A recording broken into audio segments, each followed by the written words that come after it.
Hello viewers, আসসালামু আলাইকুম। আজকে আমি আপনাদের সাথে শেয়ার করব মোগলাই পরোটা। আমি আজকে আপনাদের সাথে দুই ধরনের মোগলাই পরোটা বানিয়ে দেখাবো। আপনারা অবশ্যই আমার পাশে থাকবেন আর দেখবেন। আমি আজকে বানাবো একটা হোটেলের স্টাইলের মোগলাই পরোটা আর একটা আমার নিজেরই ইনোভেশন। অবশ্যই আপনারা দেখবেন। এই মোগলাই পরোটাটা বানানো এতই সোজা যে আপনারা 10 মিনিটের মধ্যেই এই মোগলাই পরোটা বানিয়ে নিতে পারবেন। এখানে পরোটার জন্য আমি একটু ডো তৈরি করে নেব। তার জন্য আমি 1 কাপ ময়দা নিয়েছি আর স্বাদ মতো লবণ তেল দিয়ে মাখিয়ে নিচ্ছি।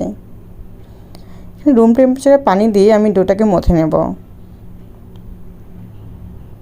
আমার ডোটা মথা হয়ে গেছে, এটা আমি সাইডে রেখে আমি এখানে ডিমটা রেডি করে নেব। আমি এখানে 2টা ডিম নিয়েছি। এর মধ্যে পেঁয়াজ কুচি আর মরিচ কুচি দিয়ে দেব।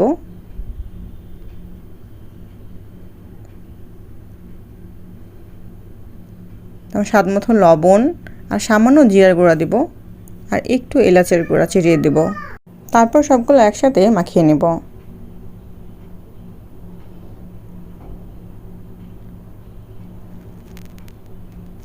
তারপর এই যে আমার ডোটা ছিল, আমি এটাকে আরেকটু ভালো করে মথে নেব।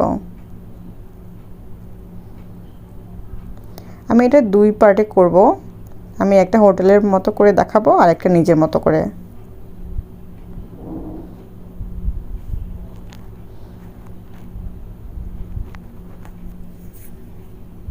এই যে আমি একটা বড় করে রুটি বানিয়ে নিয়েছি, তার মধ্যে ডিমের পুরটা দিয়ে দিচ্ছি। আমি এখানে আমার বাসায় ডালের ভর্তা ছিল, আমি তাই দিয়ে দিলাম। আমি দুপুরে ডাল ভর্তা রান্না করেছিলাম, তাই ভাবলাম যে এটা একটু দিয়ে দিই। আর আমার কাছে স্লাইড চিজ ছিল, তাই আমি এটা দিয়েছি।